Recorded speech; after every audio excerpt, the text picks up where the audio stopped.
Hello my dear student, welcome back to my YouTube channel Subhash study centre. 2025 board exam देने वाले जितने भी मेरे प्यारे बच्चे कक्षा 10 में हैं, आज के इस वीडियो में मैं लेकर के आ चुका हूं आप सभी के लिए हिंदी विषय का बिल्कुल वायरल मॉडल पेपर। मेरे प्यारे बच्चों, 2025 बोर्ड एग्जाम में इस वायरल मॉडल पेपर से प्रश्न 100% पूछे ही जाएंगे। तो यदि आप भी 70 में 70 का स्कोर करना चाहते हैं हिंदी विषय के पेपर में, तो आप इस वायरल मॉडल पेपर को जरूर तैयार कर लेना। बिल्कुल वायरल प्रश्न हैं इस मॉडल पेपर के। मेरे प्यारे बच्चों, 3 घंटे 15 मिनट का समय आपको बोर्ड एग्जाम में मिलेगा। पेपर का पूर्णांक होगा 70 अंकों का। यहाँ पर नोट के अंतर्गत आप लोग ध्यान दें, प्रारंभ के 15 मिनट आपको प्रश्न पत्र पढ़ने के लिए मिलेंगे। 3 घंटे 15 मिनट का जो समय है, इसमें से 15 मिनट आपको मिलेंगे पेपर पढ़ने के लिए और 3 घंटे का समय आपके पास बचेगा पेपर को हल करने के लिए। ऐसा सभी विषयों में रहेगा। मेरे प्यारे बच्चों, अगला है यहाँ पर नोट, सभी प्रश्न करना अनिवार्य होगा। यह प्रश्न पत्र 2 खंडों खंड आ एवं खंड बा में विभक्त है। पेपर 2 खंडों में विभक्त रहेगा। खंड आ में 1 अंक के बहुविकल्पीय प्रश्न हैं, जिनके सही उत्तर ओएमआर उत्तर पत्रक पर नीले अथवा काले बाल पॉइंट कलम से सही विकल्प वाले गोले को पूर्ण रूप से काला कर चिन्हित करना है। मेरे प्यारे बच्चों, मान लीजिए पहला प्रश्न है और पहले प्रश्न के अंतर्गत जो भी विकल्प सही होगा ओएमआर शीट में आपको गोला काला करना है। इसी तरह से क्रमशः प्रश्न संख्या 1 से प्रश्न संख्या 20 तक के प्रश्नों का आंसर गोला काला करके देना है। मेरे प्यारे बच्चों, आप लोग यहाँ पर ध्यान दीजिएगा। अगला जो है निर्देश या नोट है कि खंड आ में जो बहुविकल्पी प्रश्न हैं सभी 1 नंबर के आएंगे और यहाँ पर खंड आ के प्रत्येक प्रश्न का निर्देश पढ़कर केवल प्रदत्त ओएमआर उत्तर पत्रक पर ही उत्तर देना है आपको। ओएमआर उत्तर पत्रक पर एक बार आप उत्तर भर देते हैं ओएमआर शीट में, यदि आप गोला काला कर देते हैं तो उसके बाद आप उस गोले को ना तो काट सकते हैं, ना ही इरेजर से साफ कर सकते हैं और ना ही उसमें व्हाइटनर का प्रयोग ही करना है। कुछ नहीं करना, क्योंकि यहाँ पर निर्देश है। मान लीजिए पहला प्रश्न है और इस प्रश्न के अंतर्गत सी वाला ऑप्शन सही था, आपने गलती से बी वाला ऑप्शन भर दिया, यानी बी वाला गोला भर दिया। अब आप ना तो इसको काट सकते हैं इस तरह से, ना ही इसमें इरेजर लगा सकते हैं और ना ही इसमें व्हाइटनर का प्रयोग कर सकते हैं। तो मेरे प्यारे बच्चों, गोले भरते समय आपको बहुत ही ज्यादा सावधानी बरतना है। चलिए आगे बढ़ते हैं। अगला है यहाँ पर निर्देश, प्रश्न के अंक उनके सम्मुख अंकित रहेंगे। कौन सा प्रश्न कितने अंक का है? खंड बा में 50 अंक के वर्णनात्मक प्रश्न हैं। खंड बा में सभी प्रश्नों के उत्तर एक साथ ही करना है और प्रथम प्रश्न से आरंभ कीजिएगा तथा अंतिम प्रश्न तक करते जाइएगा। जिस प्रश्न का उत्तर आपको नहीं पता है, आप लोग उस पर अपना समय बिल्कुल भी नष्ट नहीं करेंगे। मेरे प्यारे बच्चों, चलिए आगे बढ़ते हैं और यहाँ पर खंड आ के इन 20 बहुविकल्पी प्रश्नों को तैयार कर लीजिएगा। 2025 बोर्ड एग्जाम में यहाँ से प्रश्न आना बिल्कुल 100% तय है। मेरे प्यारे बच्चों, पहला प्रश्न यहाँ पर है, आप लोग ध्यान दें, शुक्ल युग का नामकरण किस विद्वान के नाम पर किया गया?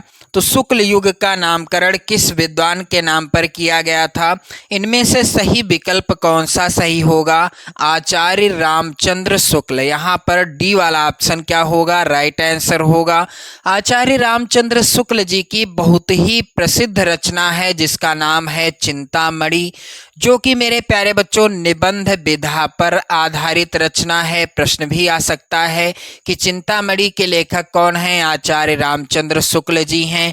और चिंतामणि जो कि आचार्य रामचंद्र शुक्ल जी की निबंध विधा पर आधारित रचना है।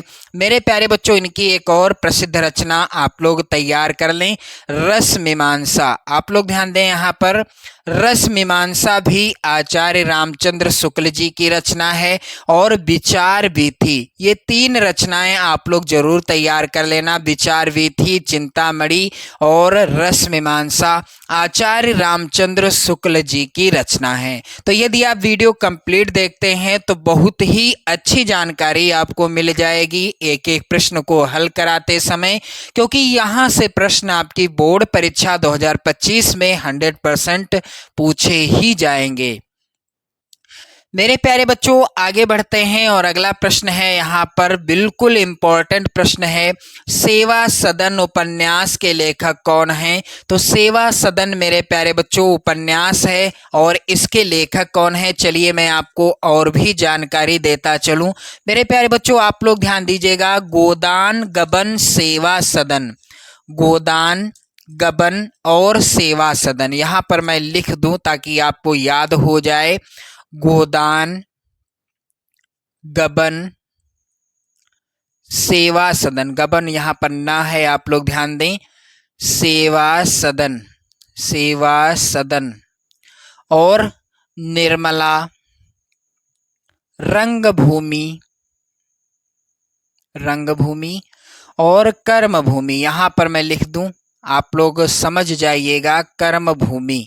ये सभी रचनाएं किसके द्वारा लिखी गई हैं? ये सभी रचनाएं मुंशी प्रेमचंद जी के द्वारा लिखी गई हैं। यहाँ पर तीसरा वाला विकल्प सही होगा। और ये सभी रचनाएं, यदि प्रश्न आता है गोदान किस विधा की रचना है, या गबन किस विधा की रचना है, या सेवा सदन किस विधा की रचना है, या निर्मला रंगभूमि कर्मभूमि, इनमें से कोई एक रचना जिसकी विधा आपको लिखना है, तो ये सभी रचनाएं उपन्यास विधा पर आधारित रचनाएं हैं।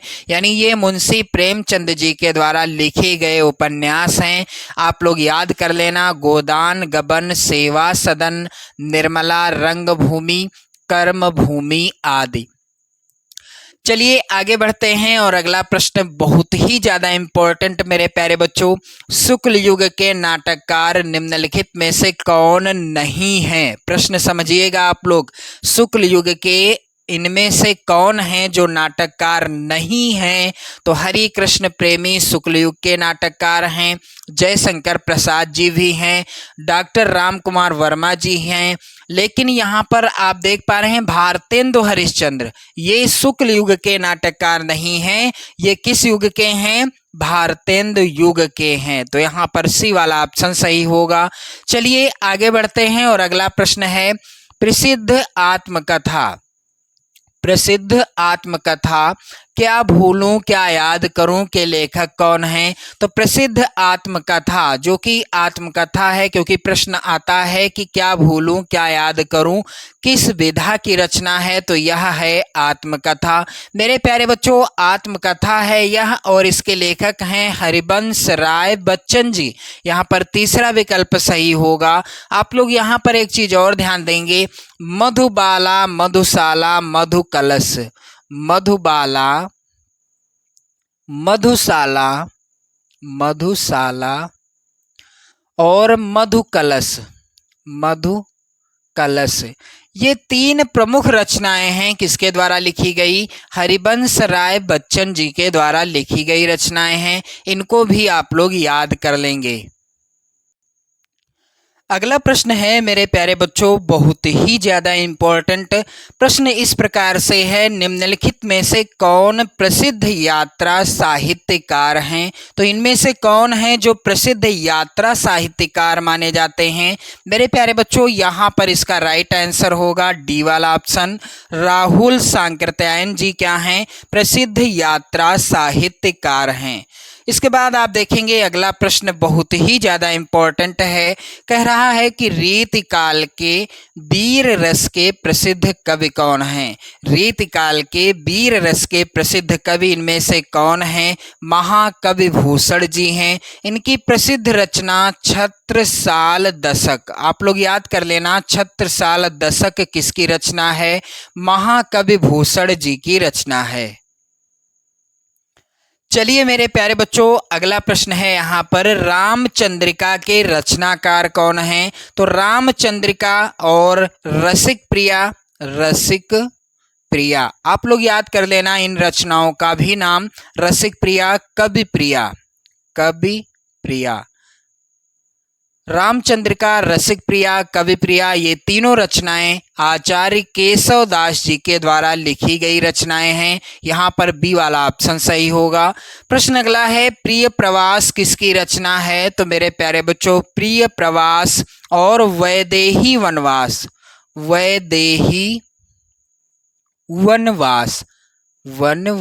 आप लोग याद कर लेना इसको भी।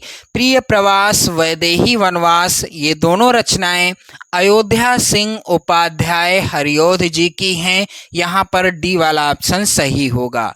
चलिए प्रश्न अगला है, राम की शक्ति पूजा के रचनाकार कौन हैं? तो राम की शक्ति पूजा किसके द्वारा लिखी गई रचना है? यहाँ पर सी वाला ऑप्शन राइट आंसर होगा, सूर्यकांत त्रिपाठी निराला जी। प्रश्न अगला है, निम्नलिखित में से कौन प्रतिवादी युग का, यहाँ पर प्रगतिवादी होगा, आप लोग ध्यान दें, प्रगतिवादी युग का कवि नहीं है? तो यहाँ पर राइट आंसर होगा नागार्जुन प्रगतिवादी युग के कवि हैं। त्रिलोचन भी प्रगतिवादी युग के कवि हैं। और मेरे प्यारे बच्चों, केदारनाथ अग्रवाल जी भी प्रगतिवादी युग के कवि हैं। लेकिन भारतेंदु हरिश्चंद्र जी ये किस युग के कवि हैं? भारतेंदु युग के कवि हैं। यहाँ पर डी वाला ऑप्शन सही होगा, ये जो हैं प्रगतिवादी युग के कवि नहीं हैं। चलिए मेरे प्यारे बच्चों, अगला प्रश्न यहाँ पर मोस्ट इम्पोर्टेंट है। हास्य रस का स्थायी भाव क्या है? तो हास्य रस का स्थायी भाव, करुण रस का स्थायी भाव है शोक, यहाँ पर मैं आपको क्लियर करा दूं। रति किस रस का स्थायी भाव है? श्रृंगार रस का। मेरे प्यारे बच्चों, उत्साह वीर रस का स्थायी भाव है। हास्य रस का स्थायी भाव क्या है? हास है। तो यहाँ पर आप लोग ध्यान दीजिएगा, हास्य रस का स्थायी भाव क्या है? हास है। यहाँ पर बी वाला ऑप्शन सही होगा। और यदि इनमें से कोई प्रश्न आता है, मान लीजिए पूछ लिया गया करुण रस का स्थायी भाव, तो हो जाएगा राइट आंसर शोक है। अगला प्रश्न है, मनहु मानो जानो आदि वाचक शब्द किस अलंकार में प्रयुक्त होते हैं? तो एक छोटी सी जानकारी आप लोग जरूर याद कर लें, और ये जानकारी आप लोग ध्यान दीजिएगा। मनु मानो, जनु जानो, मनु मानो जनु जानो, मनहु जनहु, मनु मानो जनु जानो, मनहु जनहु आदि, ये सभी किस अलंकार के वाचक शब्द हैं? ये सभी उत्प्रेक्षा अलंकार के वाचक शब्द हैं। पहला ही ऑप्शन सही होगा। इनमें से कोई भी शब्द किसी भी उदाहरण में आता है तो आप जो है ऐसे ही समझ जाइएगा कि उदाहरण में कौन सा अलंकार है, उत्प्रेक्षा अलंकार है। मेरे प्यारे बच्चों, आगे बढ़ते हैं और अगला प्रश्न जो कि इस प्रकार से है, लिख कर लोहित लेख डूब गया दिन मणि आहा, व्योम सिंधु सखी देखी, तारक बुध बुध दे रहा। उपर्युक्त पंक्तियों में प्रयुक्त छंद कौन सा है? तो मेरे प्यारे बच्चों, यहाँ पर राइट आंसर क्या हो जाएगा? यहाँ पर है सोरठा छंद, डी वाला ऑप्शन सही हो जाएगा। और मैं आपको बता देना चाहता हूँ कि सोरठा छंद के पहले और तीसरे चरण में 11 मात्राएं होती हैं। कितनी 11 मात्राएं होती हैं। सोरठा छंद के दूसरे और चौथे चरण में 13 मात्राएं होती हैं। आप लोग ध्यान दीजिएगा, 13 मात्राएं होती हैं। अगला प्रश्न है दैनिक शब्द में किस प्रत्यय का प्रयोग हुआ है? तो दैनिक शब्द में इक प्रत्यय का प्रयोग हुआ है, यहाँ पर बी वाला ऑप्शन सही हो जाएगा। इसके बाद देखेंगे आप लोग, अगला प्रश्न है त्रिवेणी में कौन सा समास है? तो त्रिवेणी, यहाँ पर पहला पद है त्रि, जिसकी जो है क्या होगी यहाँ पर व्याख्या? संख्या, यानी किस संख्या का बोध करा रहा है?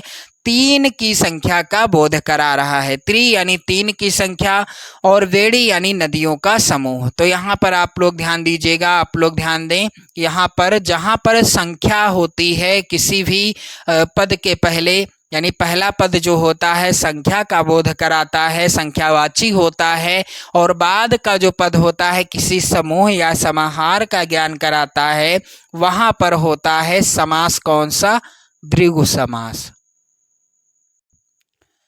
चलिए मेरे प्यारे बच्चों, अगला प्रश्न है यहाँ पर, निम्नलिखित में से गंगा का पर्यायवाची नहीं है, इनमें से कौन है जो गंगा का पर्यायवाची नहीं है? तो भागीरथी गंगा का पर्यायवाची है, सुर, सरिता और देव नदी भी गंगा का पर्यायवाची है। लेकिन यहाँ पर सी वाला ऑप्शन क्या है? कालिंदी। कालिंदी किसका पर्यायवाची है? यमुना का पर्यायवाची है।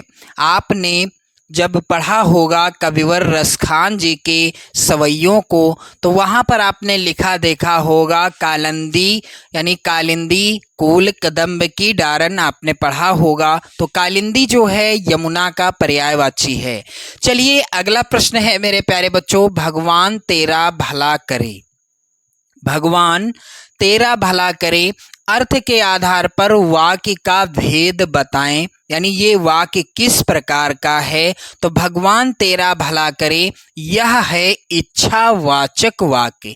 अब ये जो है आप कब कहते हैं? आप अपने पर ही ले लें कि आप किसी से भगवान तेरा भला करे कब कहते हैं? जब आपकी इच्छा होती है तब, यानी आपकी इच्छा है कि भगवान उस व्यक्ति का भला करें जिसके लिए आप ये कह रहे हैं। चलिए अगला प्रश्न है मेरे प्यारे बच्चों, तद नपुंसक लिंग शब्द का चतुर्थी विभक्ति एक वचन का रूप क्या होगा? तो यहाँ पर हो जाएगा तस्मय या तत् या तद या तस्या या तेसाम। तो यहाँ पर डी वाला ऑप्शन सही होगा। प्रश्न अगला है, निम्नलिखित में सर्वनाम कौन सा है? तो यहाँ पर है सी वाला ऑप्शन। वह क्या है? सर्वनाम है, क्योंकि यह कर्ता के स्थान पर लिखा जाता है। चलिए खंड बा जो कि वर्णनात्मक प्रश्नों से संबंधित होगा, 50 अंक का होगा। यहाँ पर बहुत ही ज़्यादा इम्पोर्टेंट गद्यांश पद्यांश रहने वाले हैं जो 2025 बोर्ड एग्जाम में पूछे जाएंगे। तो चलिए प्रश्न यहाँ पर है, निम्नलिखित गद्यांश पर आधारित 3 प्रश्नों का उत्तर दीजिए। तो यहाँ पर सबसे इम्पोर्टेंट गद्यांश है, आप लोग यहाँ पर ध्यान दें, 6 नंबर का प्रश्न आएगा। गद्यांश है, विश्वास पात्र मित्र से बड़ी रक्षा रहती है, जिसे ऐसा मित्र मिल जाए उसे समझना चाहिए कि खजाना मिल गया।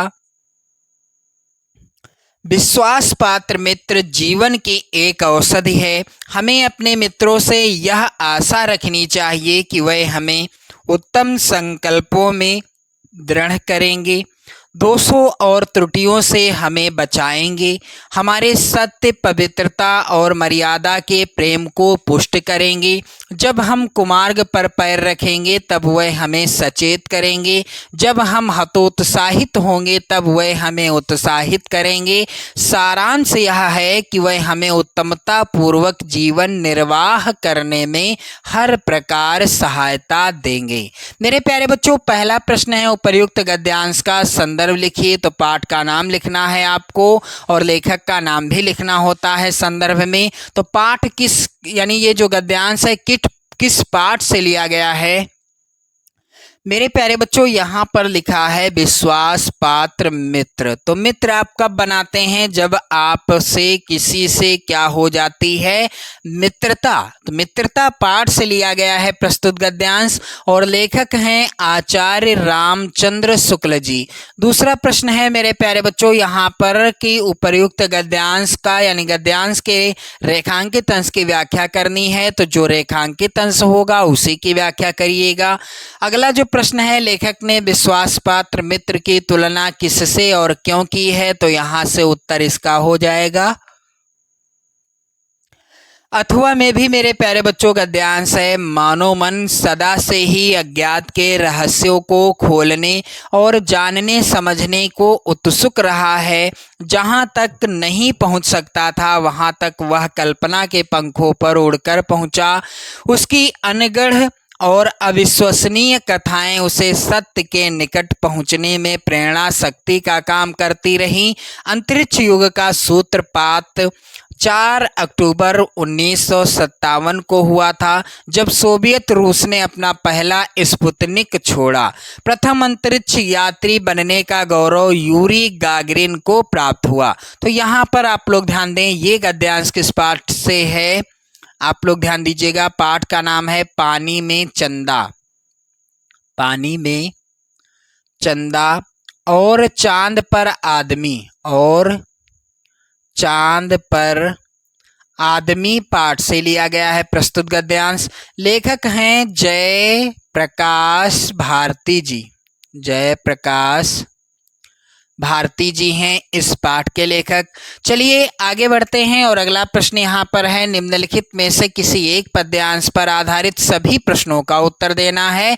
6 नंबर आपको यहाँ भी मिलेंगे। तो पद्यांश क्या है? ऊधो मन न भये 10-20, एक हुतो सो गयो श्याम संग को अवराधे ईस। इंद्री शिथिल भई केशव बिनु ज्यों देहि दिनु शीस। यहाँ पर थोड़ा सा मिसप्रिंट है, आप लोग ध्यान दें। आशा लागी रहति तन श्वासा, जीवहि कोटि बरीस। तुम तो सखा श्याम सुंदर के सकल जोग के ईस।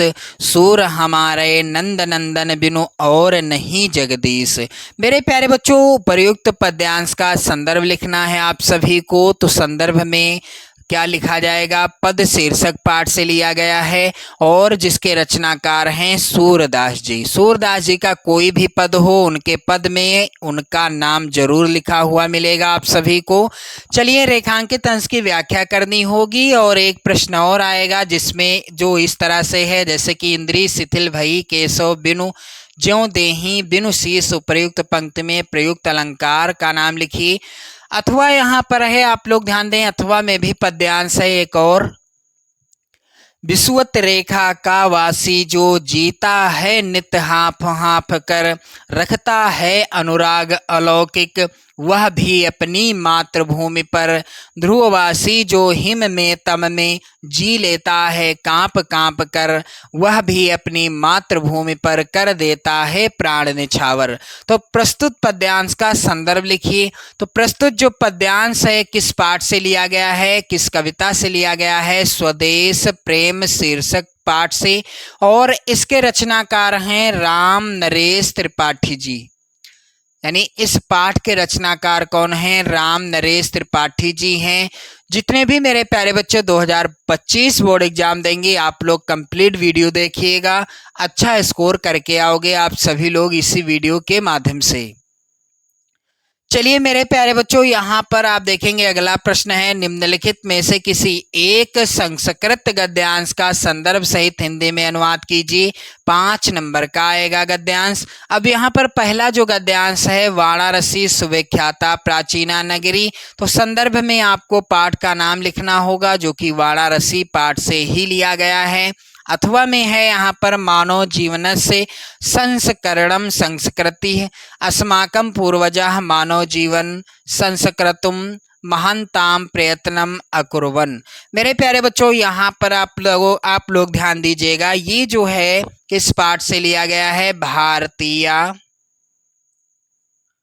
संस्कृति शीर्षक पाठ से लिया गया है प्रस्तुत जो यहाँ पर गद्यांश है। चलिए अगला प्रश्न है, दिए गए संस्कृत पद्यांश में से किसी एक का संदर्भ सहित हिंदी में अनुवाद करना है। 5 नंबर का प्रश्न आएगा और यहाँ पर पहला जो पद्यांश है बहुत ही ज्यादा इम्पोर्टेंट कह रहा है, अपदो दूरगामी चा साक्षरो नाचा पंडिता अमुखा स्फुट वक्ता चा यो जानात सह पंडिता। मेरे प्यारे बच्चों, यह जो है आप लोग ध्यान दीजिएगा, इसका जो है चाहे आप हिंदी अनुवाद और व्याख्या करें अथवा में भी यहाँ पर है। चलिए आप लोग ध्यान दें, इसका जो है हिंदी अनुवाद लिखना है, संदर्भ लिखना है। ये लिया गया है किस पाठ से? प्रबुद्धो ग्रामीणा शीर्षक पाठ से लिया गया है। अब मेरे प्यारे बच्चों अथवा में भी यहाँ पर पद्यांश है, मानम हित्वा प्रियो भवति क्रोधम हित्वा ना सोचति। ये जो है लिया गया है किस पाठ से? जीवन सूत्राणि, जीवन सूत्राणि शीर्षक पाठ से लिया गया है। मेरे प्यारे बच्चों अगला प्रश्न संख्या 5 जो कि ऐसा आएगा, अपने पठित खंड काव्य के आधार पर निम्नलिखित प्रश्नों में से किसी एक का उत्तर आपको देना है। 3 नंबर आपको मिलेंगे। प्रत्येक खंड काव्य से 2-2 प्रश्न हैं। किसी एक प्रश्न का उत्तर देना है। जो भी खंड काव्य आपके जिले के लिए निर्धारित है आप लोग कमेंट करके बताइएगा कि आप किस जिले से हैं। चलिए आगे बढ़ते हैं और अगला यहाँ पर प्रश्न है, दिए गए लेखकों में से किसी एक लेखक का जीवन परिचय लिखना है, उनकी रचना का नाम लिखना है। 5 नंबर आपको मिलेंगे। और 2025 बोर्ड एग्जाम के लिए आचार्य रामचंद्र शुक्ल, जयशंकर प्रसाद और डॉक्टर राजेंद्र प्रसाद जी का जीवन परिचय 100% पूछा ही जाएगा इनमें से। चलिए आगे बढ़ते हैं और अगला प्रश्न है, यहाँ पर दिए गए कवियों में से किसी एक कवि का जीवन परिचय लिखना है और साथ ही उनकी रचना का नाम लिखना है। 5 नंबर का ये भी प्रश्न है। तो आप सभी लोग वीडियो को लाइक कर दीजिएगा। चैनल पर यदि आप नए हैं तो चैनल को भी सब्सक्राइब कर लीजिएगा। मेरे प्यारे बच्चों यहाँ पर आप लोग ध्यान दीजिएगा, महाकवि सूरदास, बिहारी लाल और श्याम नारायण पांडे, इन सभी के पैर छूना है। इन सभी का जीवन परिचय आप 2025 बोर्ड एग्जाम के लिए जरूर तैयार कर लें। प्रश्न अगला है, अपनी पाठ्य पुस्तक में से कंठस्थ कोई एक श्लोक लिखिए जो इस प्रश्न पत्र में ना आया हो। 2 नंबर का प्रश्न है। प्रश्न इसके बाद अगला है, मेरे प्यारे बच्चों निम्नलिखित प्रश्नों में से किन्हीं 2 प्रश्नों का उत्तर संस्कृत में देना है। आप सभी लोग इन प्रश्नों को तैयार कर लेंगे। यही प्रश्न आपकी बोर्ड परीक्षा में भी पूछे जाएंगे। मेरे प्यारे बच्चों अगला प्रश्न यहाँ पर है, अस्माकं संस्कृते का नियमः। मेरे प्यारे बच्चों इसे भी आप लोग तैयार कर लेंगे। प्रश्न अगला है, निम्नलिखित में से किसी एक विषय पर निबंध लिखिए। 7 नंबर का प्रश्न आएगा। आप सभी लोग इन विषयों पर निबंध जरूर तैयार कर लो 2025 बोर्ड एग्जाम के लिए। जल है तो कल है, विज्ञान अभिशाप या वरदान, तीसरा स्वदेश प्रेम या देश प्रेम, चौथा प्रदूषण की समस्या और समाधान। मेरे प्यारे बच्चों मैंने हिंदी के पेपर सॉल्व कराए हैं जिनमें मैंने स्वदेश प्रेम या देश प्रेम और प्रदूषण की समस्या और समाधान पर निबंध लिखकर बताया है 2025 बोर्ड एग्जाम के लिए। आप लोग चैनल पर जाकर वीडियो देख सकते हो। मेरे प्यारे बच्चों इसके बाद लास्ट प्रश्न यहाँ पर है, अखिल भारतीय वाद विवाद प्रतियोगिता में प्रथम पुरस्कार विजेता मित्र को एक बधाई पत्र लिखिए। 4 नंबर का प्रश्न आएगा और अपनी विशेष रुचियों का उल्लेख करते हुए अपने मित्र को एक पत्र लिखिए। तो इस तरह से आपने देखा बहुत ही इजी प्रश्न पत्र आएगा आपकी बोर्ड परीक्षा में। यदि आप अच्छे से तैयारी कर लेते हैं तो आप हिंदी में 65+ बिल्कुल लेकर के आओगे। मेरे प्यारे बच्चों वीडियो को लाइक कर दो, शेयर कर दो। चैनल पर यदि आप नए हैं तो चैनल को भी सब्सक्राइब कर लीजिएगा। जय हिंद।